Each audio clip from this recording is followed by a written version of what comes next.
well, we're very fortunate that Skype is working in Wyoming right now, and Comcast got that figured out. But we're sad that our next speaker isn't actually able to be with us today, but doesn't matter because his words actually matter more than his presence because they resonate throughout our community. In fact, they're the touchstone for much of our work. He's the author of the Declaration of Independence of Cyberspace, which is actually a guiding pillar for all of us who are trying to figure out how to navigate this brave new world.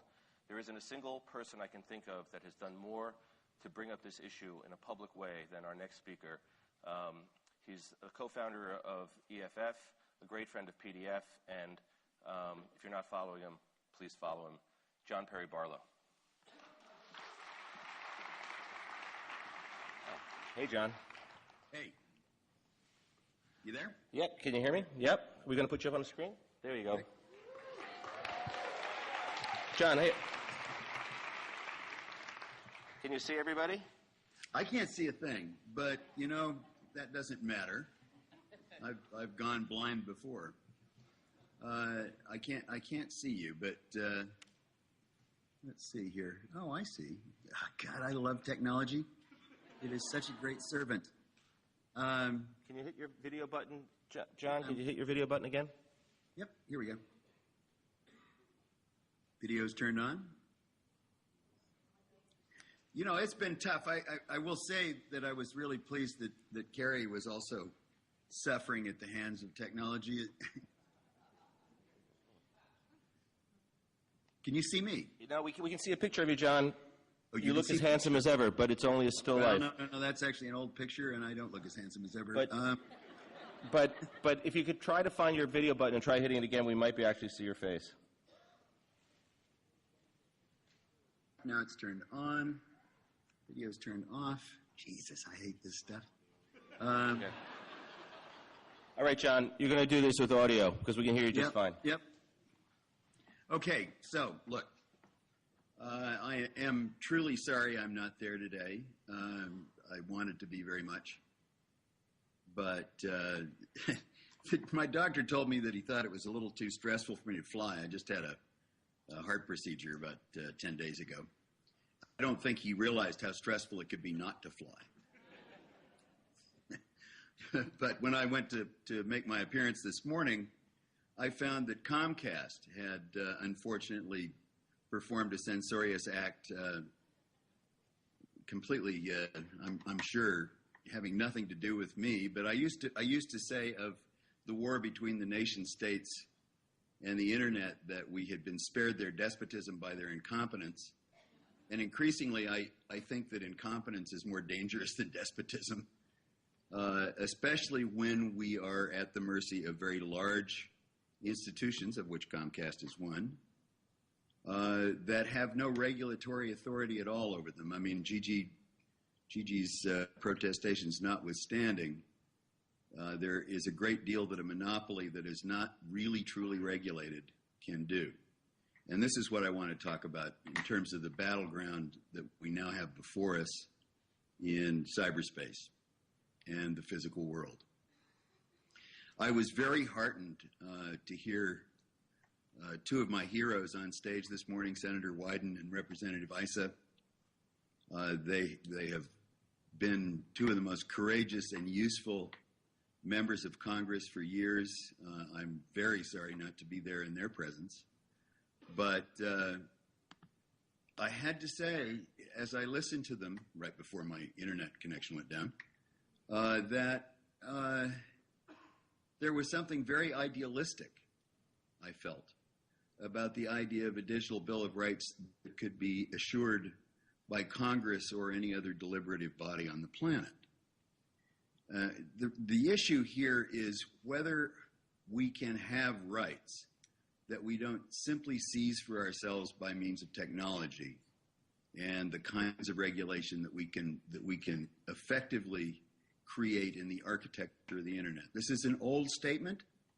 It goes on being more true than ever, especially now that the nation states genuinely feel a sense of threat from the rising nation of the internet.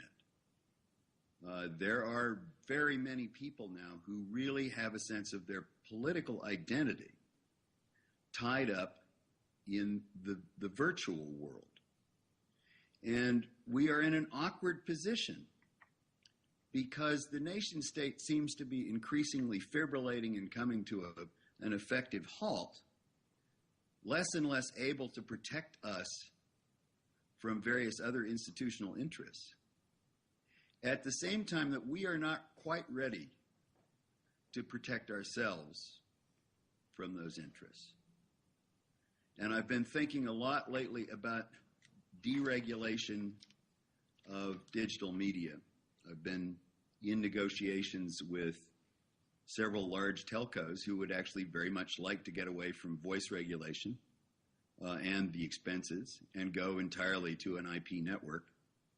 You know that in the back of their mind also is the idea of being an unregulated monopoly, as is functionally the case with internet service in much of the world by private interests. I mean, this morning, for example, I wanted to go to the competition, believe me. There wasn't any. I was going to have to travel quite a ways to get into an area where I knew that I would be free from Comcast's general service outage. And at the same time, the other possible carrier was AT&T, which doesn't provide adequate cell signal in this part of California. So I was at the mercy of two things that could not be made better by public policy, as far as I can tell. And I was also at the mercy of a couple of institutions that continue to believe in the scarcity economy. And this is really important. This is a religious war. I mean, I've had this conversation with my worthy adversary, Mr. Sherman, where I suggested to him that maybe it would be a great thing for RIAA and EFF to actually have a study that really found out what the truth was, so that we could quit, using our own figures and our own studies and our own questions.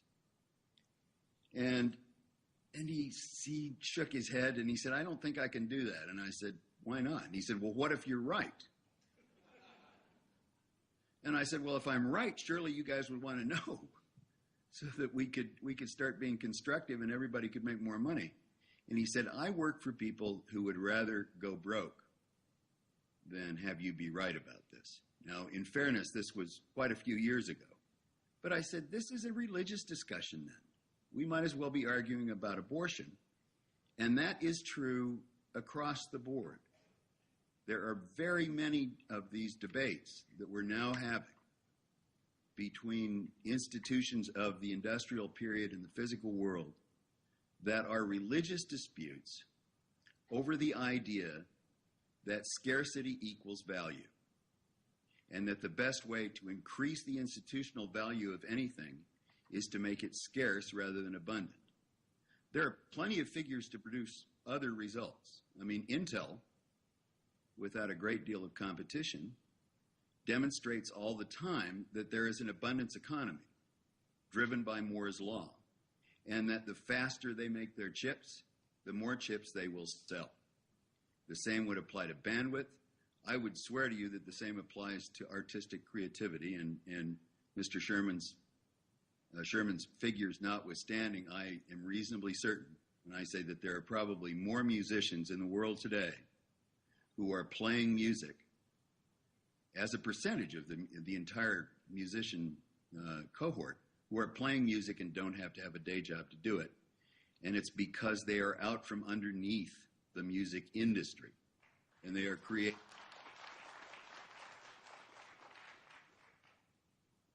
Nevertheless, the music industry, or the content industries, are still trying to make a thing plentiful scarce, with the idea that that will make it more valuable. It's not going to work. So there are a lot of things that we can talk about here, but I think the things that we have to really come to grips with is that it may well be that government of the United States or other political powers is not necessarily in a good position to do us any good, but is an even better position than ever to do us harm. With initiatives like ACTA, TPP, and various other trade agreements that will do in secret what could not be supported in a true open democratic process. It reminds me of the fact that years ago, I went down to talk to Tom Daschle at his request about the internet. This was in 97, I suppose. And he listened characteristically long and well. And he said, what you're telling me is that we should do nothing. And I said, yeah, basically right. And he said, you know how hard it is for us to do nothing? And I said, well, it looks easy from where I'm sitting. But he said, no, you know what I mean. It's very difficult for us to do nothing about something the public feels is important. And he mused for a while. Well, why don't you try to come up with ways for us to do something that will look like something, but we actually be nothing. And I wish that were still possible. It isn't possible any longer, and we have to figure out a way to keep the story that has been told to Congress from becoming the story that they can impose on the rest of the world for the purposes of a very small minority of older monopoly interests. Right after the vote on SOPA and PIPA, I finally got my old friend Pat Leahy on the phone, who was a little shell-shocked. And he said, well, I mean, first we went back and forth. He said, why, you have my home phone number. Why didn't you call me? And I said, I didn't think it would do any good. And he said, why didn't you think it would do any good? And I said, because every time I talk to you, what happens is that you tell me anecdotes of a sort that you are constantly being fed by people who are paid to be at your elbow. And we don't have enough money on our side to pay somebody to be there telling you stories 24 hours a day. It's not about campaign donations. It's about presence. And the continuous presence of these various forces is becoming truly corrosive and is an enemy of the internet. We continue to be in a pitched battle between the dying nation state and the growing international network of humanity. And every single one of these fronts is heating up. And as I thought might be the case many years ago, blood is actually being shed over these issues, even while the various governments go on mouthing grand truths about freedom, and access, and the ability of everybody to have the internet as though it were a human right. Our own government does a lot of this, and at the same time, we have WikiLeaks. We have a whole range of other things that are like WikiLeaks, where the government is not very happy with an open and free internet. We are at a dividing line, as we have been for a long time, and I've been saying this for 20 years, but I really think that now it's serious. The people of the internet, those folks who feel that they have a political identity here, need to go into those places of government in much larger numbers, spending much more time to stop them from doing harm to this incredibly important new environment for human thought. They are defending their very sense of what it is to be real and human. And we have to come up with one that is competitive in the marketplace of ideas as the one that they are constantly hearing from the lobbyists at their sleeve. I hope I've got a few moments to take a few questions. I wish I could see you. I wish I could be there. I wish I could hang out with you. I'm so sorry that I'm not, but I would love to have a little bit of a dialogue with you if possible. Thank you so much for your indulgence. Thank you, John. John, unfortunately, we don't have time for questions because we had to move the schedule around due to the bad connectivity, but I'm sure that if anybody tweets at you, I'm sure you'll be responding on Twitter. I will. And we'll have you here next year, and hopefully maybe taking a victory lap and, you know, getting something passed in Congress that actually supports the open web as opposed to trying to kill it. Yep. Thank you, John Perry Barlow. Bless you all. Thank you.